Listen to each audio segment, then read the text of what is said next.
vocês, meu nome é Gabriela e a gente faz parte de um projeto de extensão. A Letícia vai explicar um pouquinho sobre ele.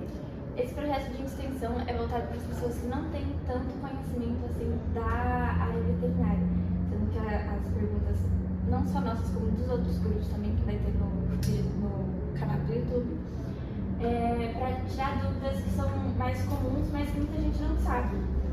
E hoje a gente está aqui com a doutora Mariana, e o nosso tema de hoje é a vermifugação, tanto dos nossos pets, como a importância e o cuidado que a gente tem com isso, com cães e outros animais errantes. E quer começar com a pergunta? Começa.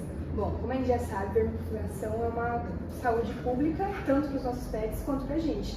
Então, assim, doutora Mariana, você pode explicar para a gente o que seria a vermifugação e qual que é a importância para a nossa saúde e a saúde dos pets?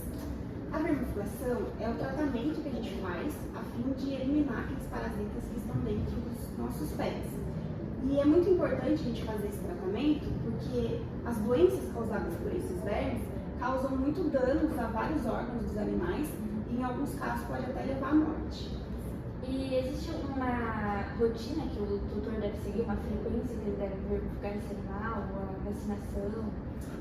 Antigamente, até pouco tempo atrás, essa frequência era bem padronizada. Então, assim, a maioria dos veterinários receitavam um padrão para todo mundo quase. Então, todos os animais eram vacinados naquele esquema quando filhotes e depois de adultos era sempre mais ou menos a cada 6 meses. Hoje, isso mudou um pouquinho. O consenso agora, a tendência é evitar um pouco a medicação desnecessária. Então, para evitar medicar um animal que não tem o parasita e não causar resistência nesses parasitas, o consenso hoje prefere aguardar. Se o animal tiver algum sintoma, se for visto algum verme, algum parasita nas fezes, ou se ele tiver sintoma, fazer exames para daí sim confirmar que existe mesmo um parasita ali e identificar qual que é. Porque a maioria dos medicamentos, dos vermífugos que a gente compra, eles são compostos, são vários princípios ativos, normalmente 3. Por que eles fazem isso? Porque como você está vermifugando sem saber exatamente qual o parasita que tem ali, então eles cercam. Então um pega um tipo de verme, outro pega outro tipo de verme. E como a gente está nessa época de evitar a medicação, se a gente identifica qual que é realmente o parasita, a gente pode conseguir medicar com um medicamento só, mais específico só para aquela espécie encontrada. Quais são os principais vermes ou parasitas que a vermifugação combate? São vários, mas os mais comuns são o dipilídeo, que é conhecido como verme da pulga. Ele é um cestódio, então é um verme chatinho. Ele é comprido, mas ele se divide em vários segmentos. A gente consegue ver esses segmentos bem fácil, ou nas fezes dos animais, ou ali na região anal. Ele causa coceira, é fácil da gente identificar.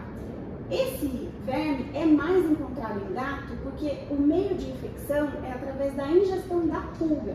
Então a pulga está contaminada, o animal ou a gente, lógico, por acidente, pode engolir a pulga e aí lá dentro que esse verme se instala no intestino do animal. Como o gato tem o hábito de se lamber, então é mais frequente nele, porque é mais fácil ele engolir a pulga. Além disso, a gente tem o toxocaras, que é o famoso macarrão, que parece mesmo. Então, filhote, principalmente filhote, a gente encontra muito fácil, a olho nu também. A gente vê aquele bolo de verme, é um nematóide, então ele é redondinho, bem comprido, e é bem encontrado nas fezes e no vômito. Esse é a ingestão, então a transmissão é por ingestão dos ovos. Então o animal vai lá, acaba lambendo o cocô de outro cachorro, acaba se pisando, depois lambendo a pata, assim que é feito a infecção. E tem um terceiro, que é bem comum também, que é o ancilóstomo. O ancilóstomo a gente não consegue ver olho nu, a gente não vai ver no cocô só de olhar. A gente precisa de exame para identificar. Então, o animal vai ter algum sintoma, o veterinário vai pedir exame e identifica lá. O ancilóstomo, além da transmissão ocorrer por via oral igual ao toxocara, na ingestão dos ovos e das larvas, ele também pode penetrar pela pele. Então tem ali uma areia contaminada. Tanto a gente como o cachorro, se pisar naquela larvinha, a larvinha consegue penetrar na pele. No caso dos humanos, penetra na nossa pele, mas não consegue sair dali. Ele fica andando na nossa pele e o caminho que ele faz deixa um rastro na pele. Então, quando a gente olha numa pele contaminada, ele faz mais ou menos o desenho de um mapa. Então, ele é conhecido como bicho geográfico, exatamente. Já o cachorro, se ele pisa na larvinha, na pele do cachorro, a larva consegue chegar até a corrente sanguínea. Chegou até a corrente sanguínea, ela vai viajar lá no organismo, vai parar no pulmão. Aí ele sobe na traqueia, o animal tem aquela tocinha, porque tem o parasita na traqueia, acaba engolindo, aí sim o verme chega no sistema digestivo. Então, se for por via oral, já vai direto para o sistema digestivo. E se for pela pele, ele viaja até chegar lá no intestino. E tem algum sinal ou algum sintoma que o produtor saber que ele precisa levar esse animal urgente para o veterinário para fazer a vermifugação? Pode acontecer do animal ser assintomático, não demonstrar nada.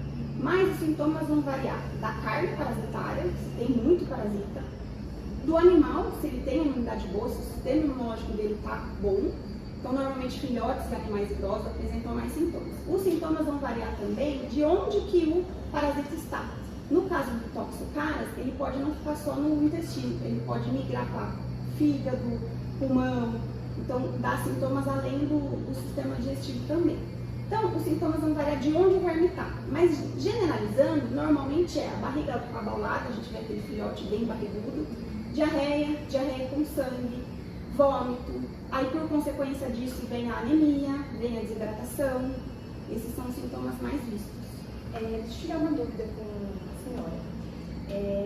Qual que é a importância do tutor não vermifugar em casa? No caso, comprar um remédio em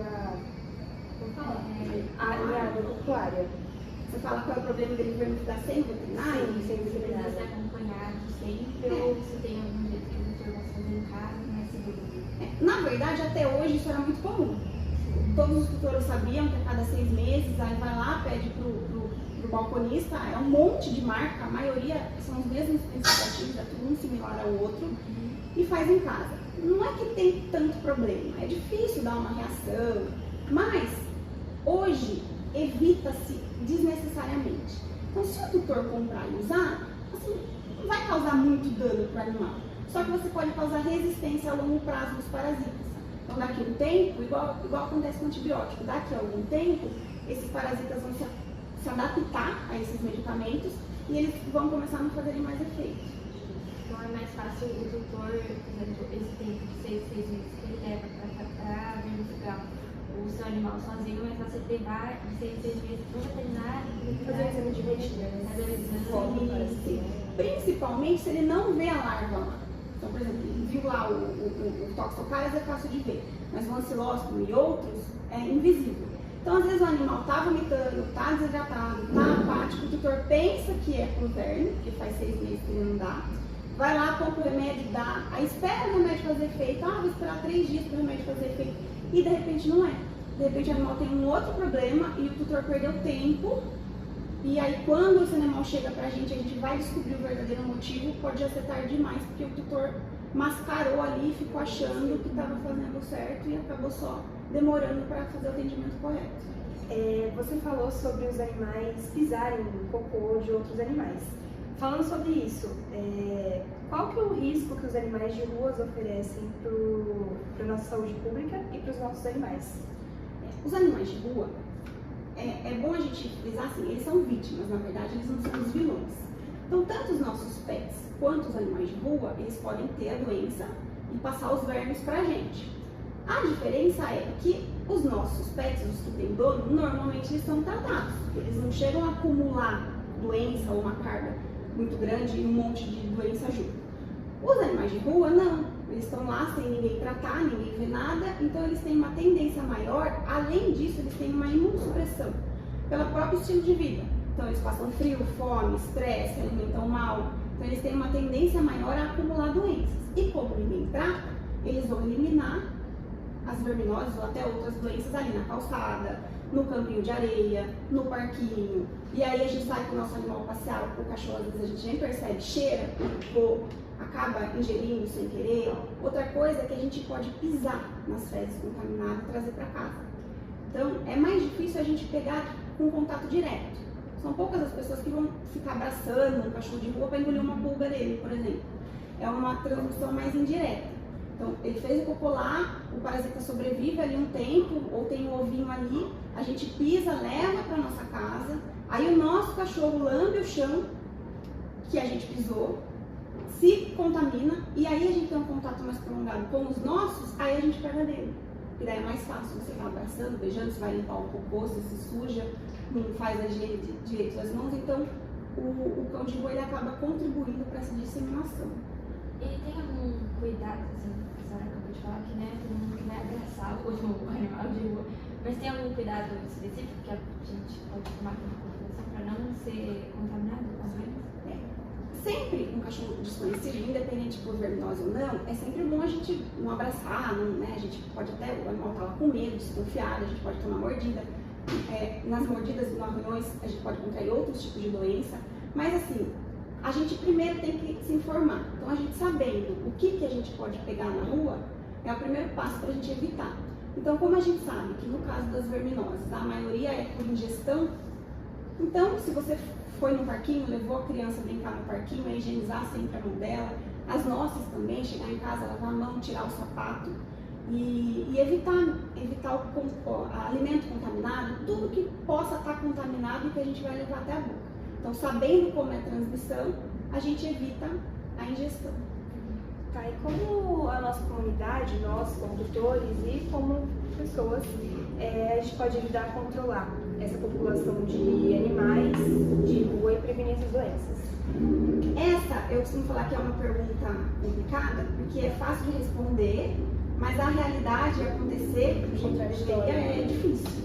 Assim, o que deveria acontecer é que as pessoas deveriam ter mais consciência na adoção, na compra de um cachorro, pesquisar sobre a raça, sobre o comportamento, para ter certeza que pode ter aquele animal por anos, ter a posse responsável, levar no veterinário, fazer as prevenções, castrar para evitar crias indesejadas. É difícil, mas esse seria o ideal. A gente sempre escuta falando que se você quer ter um animal, você tem que ter condição de tratar esse animal e dar uma vida digna para ele. Então seria mais nesse sentido. Da adoção como responsável. Responsável, isso mesmo. E a senhora sabe se existe campanha ou ação de saúde pública aqui em Piracicaba que ajuda a proteger tanto os nossos animais quanto os de rua? Se tratando de governo, do jeito que deveria ser, do jeito que se espera, não. A gente até tem ali no CCZ, tem o oferecimento das castrações gratuitas, por exemplo, para evitar a alta população. Mas é muito passivo, assim, é muito burocrático, as pessoas às vezes nem sabem. É muito passivo no sentido de o governo espera da população. A população tem que se informar, a população tem que se inscrever, tem que passar pela burocracia, tem que levar lá, tem que esperar, tem que ter a boa vontade. Seria mais bem-vindo um projeto mais ativo. O governo teria que estar toda hora divulgando isso, teria que estar atrás dessas pessoas. O que a gente tem são protetores e ONGs independentes que fazem um trabalho melhor nesse sentido.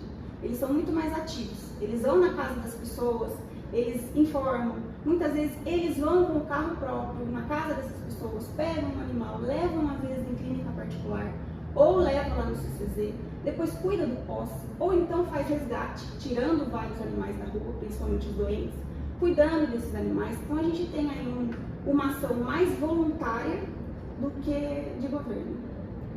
E acho que também uma das grandes dificuldades é que tem gente que não tem acesso a essas informações. Então, mesmo tendo toda essa organização de, por exemplo, castrar gratuitamente, tem muita gente que ainda tem medo, acho que vai pagar alguma coisa e não leva o animal.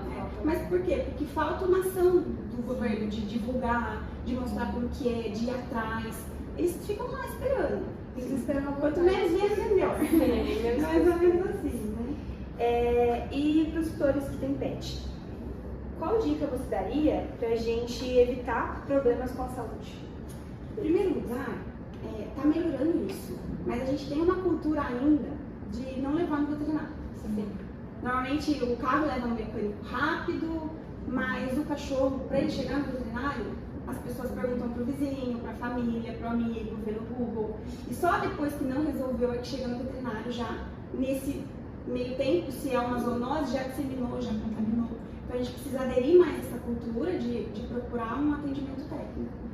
Ainda que tem gente que parece que tem dó de gastar dinheiro com o animal, mesmo sabendo que na hora de adotar você tem que ter consciência que não é um brinquedo, é uma vida, você tem que cuidar dela de todo jeito. Muitos tutores dão para os filhos como se fossem brinquedos, animais e não são. E aí, por exemplo, quando o animal morde por querer se proteger ou tem alguma coisa... Aí gera um abandono, aí gera a cria indesejada lá na rua e aí começa assim. Sua vez. E como a gente pode incentivar a responsabilidade e o cuidado para animais de estimação e também de rua? Tudo que tem a ver com cultura, com melhorar a informação, com as pessoas mudarem o hábito, a curto prazo é difícil. Mas é aquilo, a gente precisa mostrar para as pessoas, você falou do valor, às vezes a pessoa não quer gastar. Mas elas precisam perceber que a prevenção ou o tratamento, tem algumas coisas que são preventivas, o vermífugo não é preventivo, só trata. Mas a prevenção da disseminação da doença, por exemplo, ela é mais barata do que o tratamento depois. Então, naquele exemplo que eu te dei, que a pessoa vai no Google, aí compra um remédio que o Google falou. Aí a vizinha fala de outro remédio, compra, vai comprando. Aí gasta um monte, quando chega no veterinário, está sem dinheiro para gastar com aquele animal, porque já gastou tudo ali. E aí o animal está pior, ele está mais doente, aí ele precisa de internação, aí ele precisa de muito mais coisa, acaba ficando muito mais caro. Se ele tivesse ido a primeira vez na consulta e já tivesse tentado resolver lá no começo. Tá, então supondo que eu vejo um animal de rua, que medidas eu deveria tomar para me proteger, só que para proteger adequadamente e cuidar dele também. Quais medidas eu deveria tomar? O ideal, como o abandono é sim um problema do governo, por lei é deles, eles não fazem ação como a gente esperava, mas também é um problema da sociedade. Os animais estão lá porque alguém não cuidou, porque alguém soltou. Então é um problema da sociedade também. Então quem achar um animal na rua, se puder fazer o resgate, se tiver essa possibilidade de resgatar aquele animal, levar no veterinário, lembrando que o resgate também tem que ser com cuidado. A gente já falou sobre não abraçar, sobre lavar as mãos, mas a hora que você vai levar para casa, num lugar seguro, é também não colocar junto com os seus. Então ele precisa, o animal de rua resgatado, ele precisa do isolamento primeiro, fazer os exames e depois se tratar. Então se a pessoa tiver essa condição, é o ideal, mas a maioria não tem como. Então, higienizar depois que mexeu nele, se puder pelo menos acionar órgãos então que deveria fazer isso. Como a gente está acostumada com a ineficiência do governo, a gente nem tem mais o hábito de chamar, de chamar e fazer o protocolo desse pedido. Então, muita gente passa por aquele animal, eu não posso resgatar, e eu não vou chamar o governo, porque eles não vêm mesmo. Então, a gente acostumou com essa cultura, e a ineficiência deles acabou gerando menos pedido. Mas a gente tem que voltar a pedir. Então, se conseguir, a gente mesmo cuida. Se conseguir chamar um órgão, tem que chamar. Mas, assim, se não tem condição, é tentar pelo menos levar no veterinário, depois devolver ele onde ele está. É evitar que o seu animal chegue perto, é higienizar depois que teve contato. Basicamente isso. E também tem ONGs, né, caso a pessoa não, acho que, por exemplo, não confia no órgão do governo, se ela conhecer uma ONG, para ativar essa ONG Mas aí dá um outro assunto bem legal também, mas vai dispersar um pouquinho do nosso assunto. Vou só resumir um pouquinho sobre isso. As ONGs, elas são feitas de um monte de protetor, como qualquer um. Pode ser eu, pode ser você, pode ser qualquer pessoa, que fizeram um CNPJ. Mas aqui na cidade nem tem muita ONG com CNPJ, é mais protetor independente mesmo, qualquer pessoa que cuida. E mesmo os que tem CNPJ não muda nada. Tem o CNPJ, mas é formada de um grupo de pessoas comuns. Essas pessoas, elas vão lá e elas fazem o resgate. E aí, não é tão simples como parece. Então a pessoa tem que pegar esse animal, levar para um lugar seguro, isolar dos outros animais, levar no veterinário, conseguir verba para pagar esse veterinário. Depois, a adoção é difícil. Aí muitas vezes esse animal fica anos na casa do protetor. E esse protetor ele não tem obrigação nenhuma de fazer isso. Ele faz por amor, porque ele quer mesmo. E a maioria que já faz isso está lotado. Porque a entrada é muito maior do que a saída. Então a gente pensa que a gente vai resgatar rapidinho e vai doar. E a gente depende do adotante que não quer o cachorro adulto, caramelo vira-lata de porte médio. É muito difícil doar esses animais. Então aquele animal resgatado pela ONG vai ficar com as pessoas comuns que precisam, assim como vocês, fazer tudo que tem que fazer e é tudo muito caro. Então, é um pouco injusto a gente só chamar as ONGs. Quem faz isso sempre está lotado, sabe por quê? Eu já ouvi as pessoas reclamando, mas todo protetor está lotado, porque eles mesmos resgatam. No serviço do marido tem, na casa da cunhada tem, na farmácia tem. Então, quem faz o resgate e tem vaga para 10, normalmente está com 20. Então, se a gente continuar com o hábito de só chamar protetor, lembra que eu falei que a gente tem muito mais ação voluntária do que governamental? Porque a gente tem esse hábito também de, como o protetor é mais eficiente, chamar ele, ao invés de chamar quem deveria fazer. E aí o protetor, muitas vezes, ele é de situação precária, às vezes a pessoa não tem condição nenhuma, faz o que dá. E o governo não. O governo sim tem a obrigação de fazer tudo certinho, do jeito que é. Então, eu não acho justo a gente, toda vez que vê um animal, chamar um protetor. Às vezes é o único jeito de você salvar aquele animal ali, mas o ideal mesmo é a gente chamar órgãos que são responsáveis mesmo por isso. E qual a senhora acha que é o principal cuidado que o tutor tem que ter com o seu próprio pet para prevenir a proliferação de doença e problema na saúde no futuro? Se cada um cuidasse do seu, já estaria bom. A gente acabou de falar que se puder resgatar um da rua é bom, mas se você não puder resgatar um da rua, mas você cuidar direito do seu, a gente já vai estar bem avançado quando isso acontecer. Então, como a gente pode conscientizar as pessoas sobre o cuidado responsável com ter animais e ao mesmo tempo ajudar os pés de rua? Eu acho que é mais ou menos o que a gente já falou, no sentido de ter essa consciência, de ser uma posse responsável e saber que, cuidando deles, a gente também está cuidando das pessoas, do filho, do nenê. Então, fazendo tudo certinho, cuidando dos próprios animais, a gente também vai estar protegendo as pessoas, protegendo a si mesmo. Então, tem que ter essa consciência e sempre que, o quanto antes, como o pessoal pensa muito, às vezes, no dinheiro, até financeiramente é sempre melhor cuidar do que deixar avançar. Tem que ter muito amor, né? Porque eles fazem nossos dias felizes. Com certeza. Então, eu acho que é muito importante a gente cuidar com carinho, com muita atenção e sempre estar ali pra eles, porque eles são sempre pra gente. Exatamente. Eu acho que foi mais ou menos isso. A gente quer agradecer. Muito obrigada. Imagina, eu que agradeço. Para dar todas as informações, tanto para nós quanto ao público. São muito importantes e vão fazer, creio eu, vão fazer muito efeito no futuro. Se cada um, como a senhora disse, cuidar do seu animal, já vai ser um grande avanço. Se a gente ter esse olhar aberto para os animais de rua, entender que eles não têm culpa de estar lá também, a gente vai só cada vez mais para frente. E esperamos do governo também, né, um pouco mais de falar, divulgar. A gente tem algumas ações isoladas de alguns vereadores, assim, isoladas, mais direcionadas, mas não é o suficiente, né? Precisa vir de cima. Então acho que é isso. A gente vai agradecer vocês novamente. Agradeço a oportunidade. E você que está acompanhando a gente nesse momento, lembre-se, cuidar da saúde dos nossos animais também é cuidar da comunidade. Até a próxima! Até fique acompanhando as próximas entrevistas do canal.